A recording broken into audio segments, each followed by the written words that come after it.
I'm Aaron Baker from PhoneDog.com, and it's part 2 of the Samsung Galaxy Note 8.0 full video review. Is this the one to get at $399, or should you go with the Apple iPad mini, the Nexus 7, or another contender on the market? Let's find out in part 2 of the video review.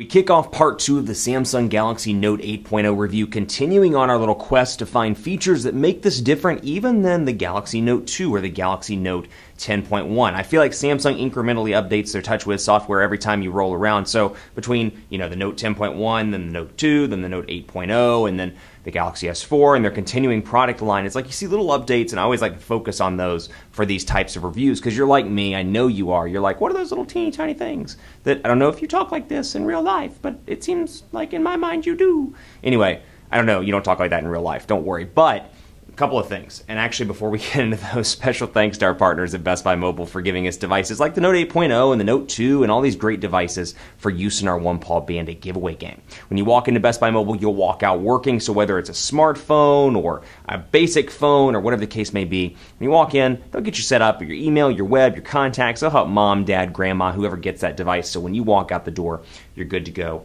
at Best Buy Mobile. So let's take a look here. This is one of my favorites. So you look at the notifications area, and this is something I've always liked about Samsung devices, and recently LG's picked up on this, and a couple of different OEMs have picked up on this in their custom skins, but I really enjoyed this one. The fact that you've got your shortcuts right up here, click Wi-Fi on a regular basis, click reading mode, click vibrate, or maybe I'll go to silent, for example.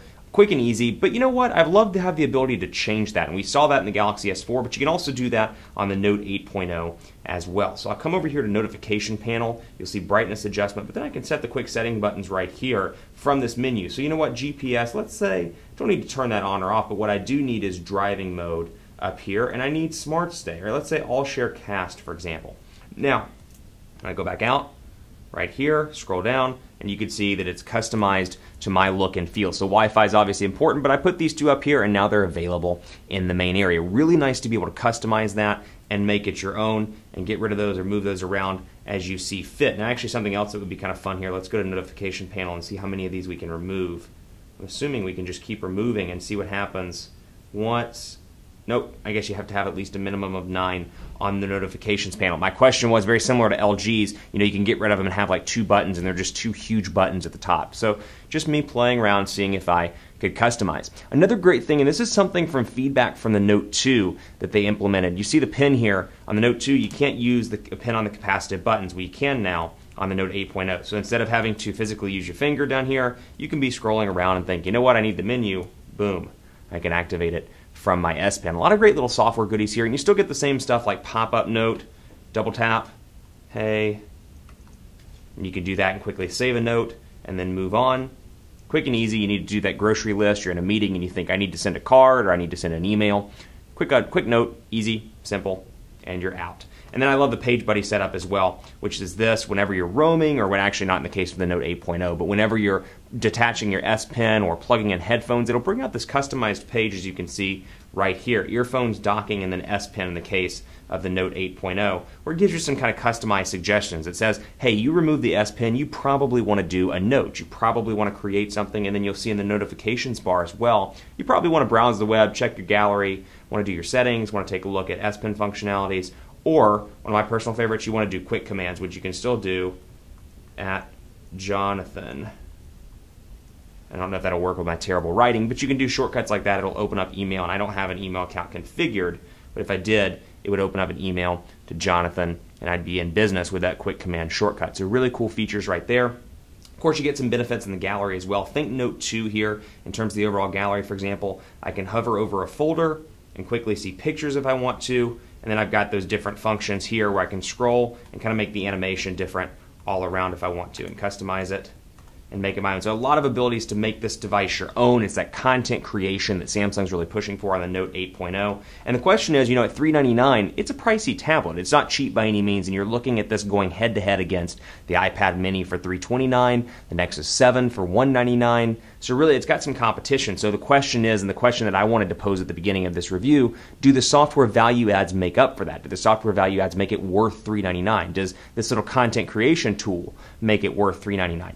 I think it does. There are some things I'd love to change. I think the screen needs more PPIs, needs more resolutions. I'd like to see at least 1080p on this display for $399. It would be really nice to see a high-quality tablet like that, or high-quality display like that, rather. But that said, the software value adds here, I absolutely love. I think these are great for business users and personal users alike. Who doesn't love to draw stuff? Kids love that stuff.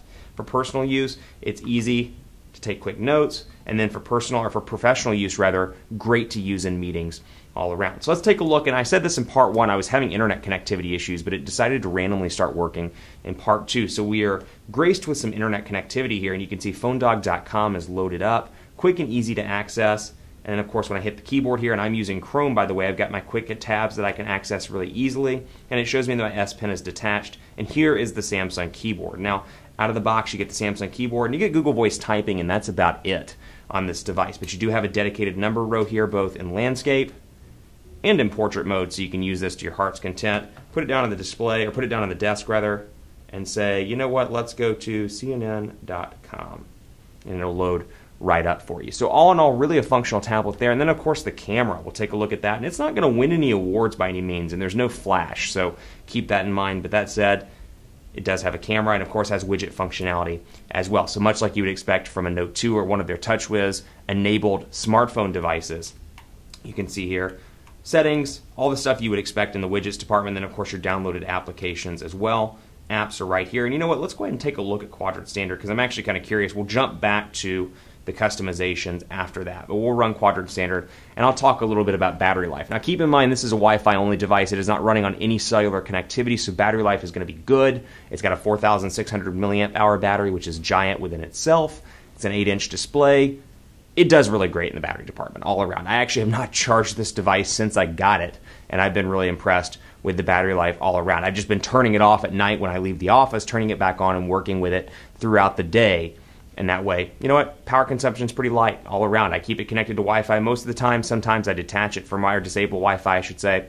And all around, it is a great device in the battery life department. So I've been really impressed with this tablet. And again, I think price point's good, $399, nice little price point. Great value adds with the software. This is something I would recommend to somebody, you know what, that's going to use this for work, and they want something for content creation, be it presentations, be it meetings. $6,793 in Quadrant Standard. So you know what, I'm going to highlight that. Whoops. And then again, I can share it if I see fit and bring it right down into my S Notes. So you get the idea. Fun to mess around with, and I actually think these things are incredibly useful all around. Now you have multi-window on this device as well. So if you like that from the Note 2, you've got that functionality here where I can bring up internet, for example, and then I can bring down contacts, and I've got both here, and of course I can flip-flop as I see fit, or make it the main window. Music player, I don't have any music on this device at the moment, but I can flip these around. I have Samsung's Over the Horizon. So you can see there, it's playing. And then I can get rid of that. And then I can move this window up and down. So if I don't want to see a whole lot of the music, I want to see more of the contacts, I can mess with that. Love that type of productivity and multitasking that comes with a tablet. So if you're somebody that likes to multitask, you're somebody that needs it for work, you're somebody that needs it for content creation or class even, maybe you're in college or in high school, this would be a great option for you, I think, with the S Pen. Really some nice functionality all around. That said, if you're a stickler for HD displays, you want that 1080p, it's going to bother you when you see some grains, this may not be the device for you because the display does need a little bit of improvement. It is not my favorite thing on this device, but I do like the S Pen, the functionality that comes with the software. I like Watch On a lot. I think it's useful all around in terms of managing your TV schedule, managing your programs, and more. It's a nice little addition to this device, and I love the little software things they've added since the Note 2 and the Note 10.1. Little things like the ability to change your shortcuts up here, and just the overall look and feel of the device itself. If you like the Note 2, it's fast, it's speedy, and it's easy to use. I would recommend it to anybody seeking a tablet. Keep it locked on phonedog.com for continuing coverage of the Note 8.0. We'll do some tablet dogfights really soon, so keep it locked right here as we put this together against another tablet in the space and see which one comes out on top. I'm on Twitter at phonedog_Aaron, Facebook, facebook.com/HiAaronBaker, Google+, gplus.to/phonedog. Thanks for watching. Have a great weekend. And as always, we'll see you next time.